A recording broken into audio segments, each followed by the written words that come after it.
Hey everyone. Today I have some footage from a beach surf fishing trip that I took over the weekend. As you know, this is Google Earth. I launch my kayak out of here all the time, King Harbor, and I'll fish here, fish here, fish here. But I wanted to see what the fishing was like around this stretch of the beach from the surf. So today I'm gonna assemble some footage and show you, again, not so much me catching fish, but the hows and whys. You know, I do what I do. So here's the parking lot. I mean, it looks pretty empty, but we have to take into account that this is middle of February and there's a threat of rain today. So I would imagine, unless you got here super early during the summer, it might be packed. So while we have the advantage of height, I'm going to just kind of check out the lay of the land.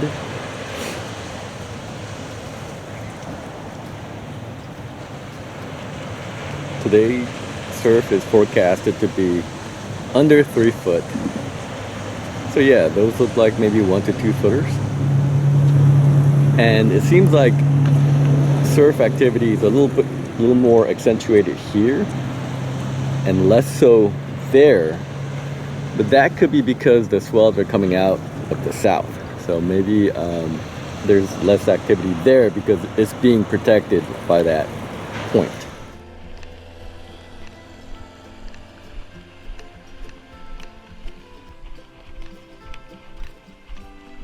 Okay, so we're at the beach and we have a sign that there's some kind of a storm terrain that comes out around here. This is kind of interesting, because look at the terrain of the sand here, right? And then look how you have the shore breakers here that break right on shore.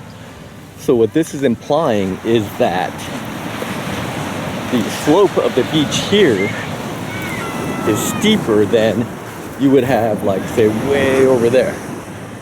And so I think that's generally a good sign. Oh, and there are a couple of fishermen here as well. So I think what's happening is the rainwater drains out and it rages pretty good, and it's basically digging out an entire kind of a trough here because of the runoff from coming from over there. And then you always want to take a look at the beach itself. I mean, look at all these clamshells. So there's some kind of clam life around here, obviously. And then the other thing you want to do is you want to check the sand to see if there's any sand crab activity. And it doesn't look like today they're out. The storm drain, and I'm coming right after some really heavy rain, so again, probably not a good idea to eat anything that comes out of here. Okay, so that point right there is Rocky Point, and this is Malaga Cove right here. And so from a kayak, when we launch out of Redondo Beach, Rocky Point is probably about a 5-mile paddle.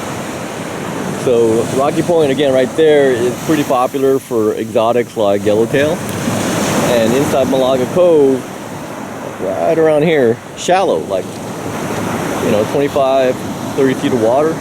You can post up and catch calicos and barracuda all day.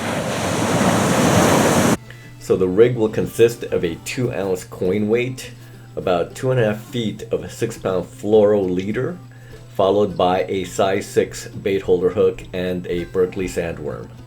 And I will make a separate video that describes the rig in more detail. So the rig I'm using today, this is about a 10.5 foot, say 2-piece salmon rod. And salmon rods typically work because they have soft tips, so it enables you to get a pretty good cast, and then the length allows you extra distance as well, and allows you to pick up a lot of line quickly. The reel is just a basic, like Chinese no-name brand, and it seems fine for what I'm doing today. So we're gonna start here and see if we can catch anything. So I want to comment on my choice of gear here. Number one, you don't really need anything fancy for surf fishing. Perch, if they're there, they're gonna bite. So if you have anything that can toss maybe 1 or 2 ounces of lead and a hook, you're gonna be a-okay. Secondly, I think the vast majority of the people that go surf fishing will use a spinning outfit, and that's probably the best choice. People shy away from the bait casting outfits because of the dreaded bird's nest, and I can understand. But for surf fishing, I choose a bait casting outfit, and trust me, I'm not a great caster, but I choose it because with 2 ounces of lead, it is virtually impossible to bird nest.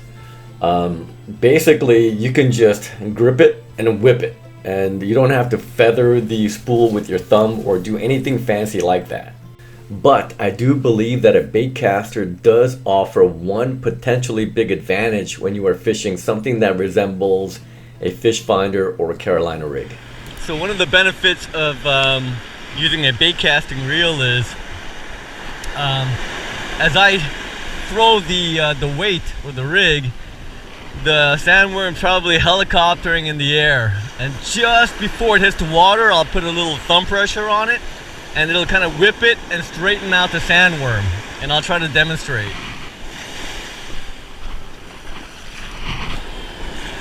Right about now. And that sometimes keeps the rig from getting fouled up.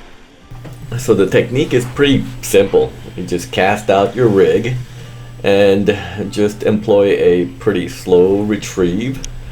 And again, I'm not like a huge perch fisherman, but you don't really have to cast it even that far. I would say the vast majority of the hits have come within like 20 yards. So again, that speaks to not, needing fancy gear.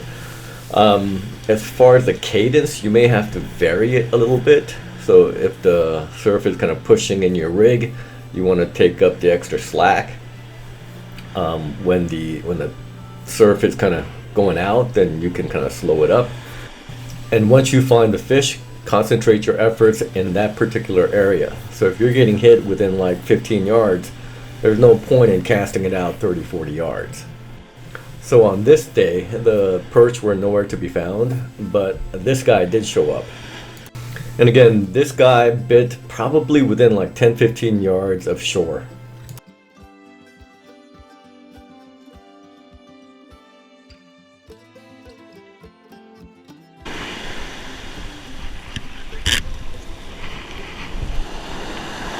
We got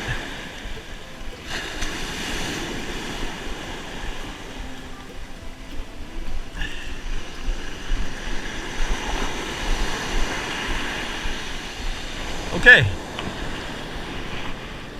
so we've got ourselves a little halibut.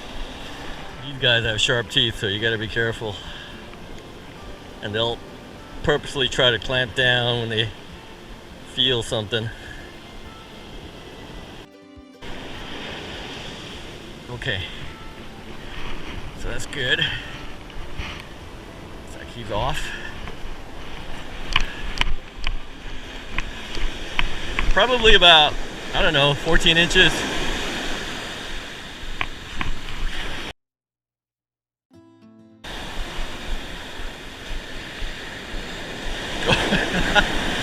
He should be all right here. There he goes. Boom. So here's a perspective from the south. There's Rocky Point.